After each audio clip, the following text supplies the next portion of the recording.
Criterion podcast. My name is Michelangelo Marenko, and today I'm here with Megan McDonough. Today we're talking about the Office of Student Services and what they provide here at La Sierra University.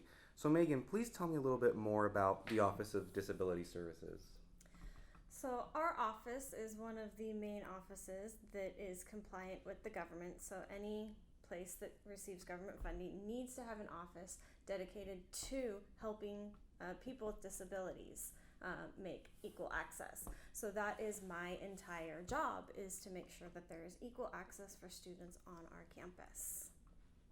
I see. So what what does the program offer if a student were to come in with a disability? Great question. So we offer a lot of different services, primarily academic.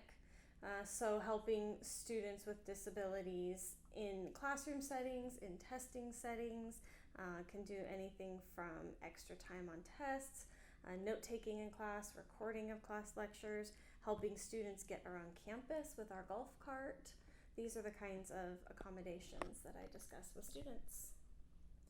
Well, that's really great. So have you had in the past certain students come in and they ask, oh, I have this something that maybe doesn't apply to the program, or they had issues with that? How did you go around that with the office?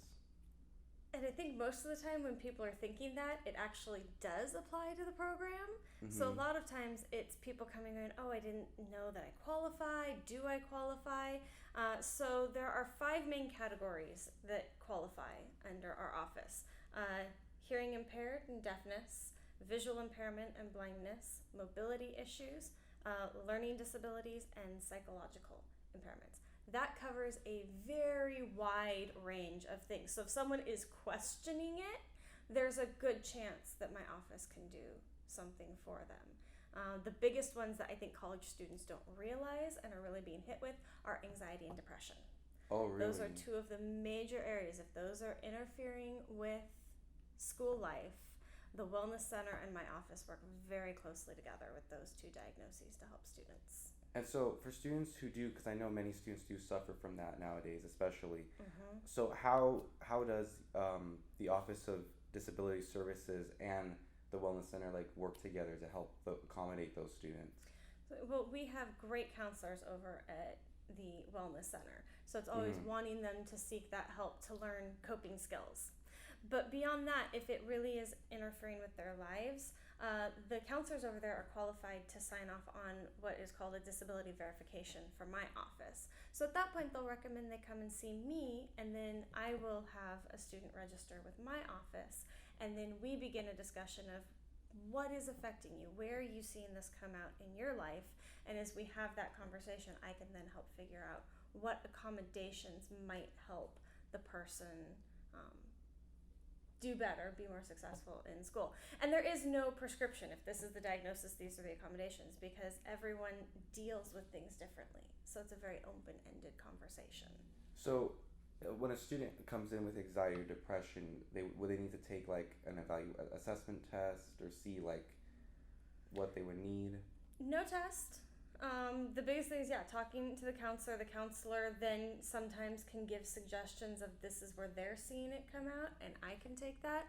But a good example is with anxiety. Some people can't test in the same room with people because it brings out the anxiety. Yeah, that's true. And so I can help with getting them into a different location. But on the same spectrum, there are some people that don't want to be alone, that they need that group setting. So there is nothing under the 504, which is what I function under, ADA 504, that says if this is a diagnosis, this is then the thing. It's a very interactive one-on-one process. I see. So you basically work with each student's own accommodation, how they deal with anxiety or depression.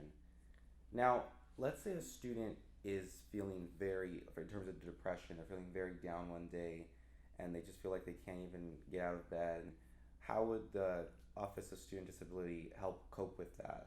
Would they give, let's say, a doctor's note for a class, let's say they had, or a test? Say one thing I have done in the past is maybe get an extension on due dates because there's what we call a flare-up in the disability. Yeah, so like if like I was saying with the first example of, let's say they've really had a low day, a down day, Mm-hmm. and they just can't do anything. They're very like just can't do anything at all. You can offer like extensions for students then for that. Yeah, potentially there would Okay, be that's interesting. extensions. I see. So where can a student find the Office of Student Disability? Like where is it located? Like, Yes, our current location is our current temporary location is the Parra School of Business, room 215. mhm. I know a lot of people have a hard time finding us or 'Cause- wanting to take a trip down here. Yeah, because I remember it used to be below La Sierra Hall, Mm-hmm. but then I remember something happened where it got flooded. And, Yeah, so that's no longer a potential location. So we're certainly looking into new locations, mhm. but School of Business is letting us be housed here for now. But because of that, we do a lot online. So students are like, I don't want to hike down there. They can always email us at ods@lasierra.edu. I'm constantly checking that throughout the day. All of our forms have been made digital downloadable PDFs and are found on our website. So if they go to the ODS website, so people technically don't have to come interact with me if they don't want to for questions and things. We can do that digitally. If they're registering, I do an in-person interview, like I said, for that interactive process to find what they need. But they can always start with their questions or things. Okay, online. so they can just type it or even speak with you online. Mm-hmm, Okay. absolutely. And so, what times are your office hours for the Office of Disability Services if a student wants to walk in? We're typically open Monday through Thursday, 8 a.m. to noon, and 1 p.m. to 5 p.m., and Fridays, 8 a.m. to noon. So there should almost always be someone here to help them. And that's good to know. And it's always in the office of 215 of Zapara. Always Zapara School of Business 215, yes. Okay, great. And if I'm not there, it's going to be one of my student workers who knows how to contact me. So feel free to ask for me. Well, that's really great.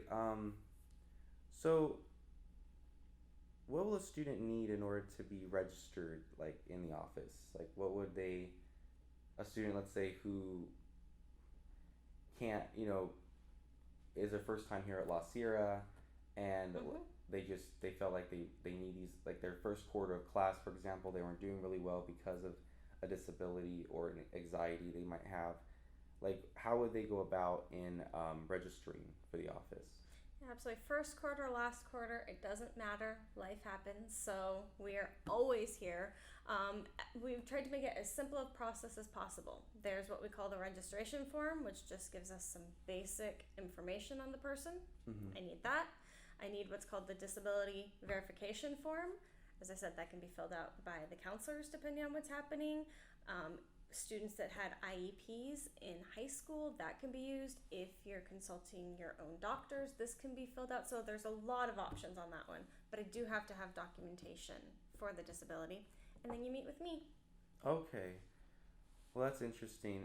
So, and a student can even, let's say if it's like his last year and let's say something were to happen to him, whether he goes really down, he could always register, he or she can always register at the department. Can always register. You can register any year, any quarter, any week of the quarter. It's week 9. I could register you now to attempt to help with finals. I if know a lot of something students were go through really stress through that. Yeah. Yeah. My office does sometimes see an uptake, but that's because people are realizing, okay, maybe these are barriers that I can't face on my own. And that's one of the biggest things I want students to know. It is not a weakness. It is not problematic. This office is here to help, so don't see it as being bad or a weakness. And that's something I'm constantly talking to students about. This is helpful. This is working towards your success. So don't be scared of my office. Okay, and let's say a student has something like they want to share it, it'll keep it all, the department will keep it all disclosed and all that. Everything from my office is 100% confidential. The only person that potentially knows a diagnosis is myself, as we're working on it. Everything else stays within me. The letters that go out to professors only say that you are registered with my office. It does not disclose why. Okay, well that's really great. Well, thank you so much for being here today, and thank you everyone for listening, and I'll see you in the next podcast.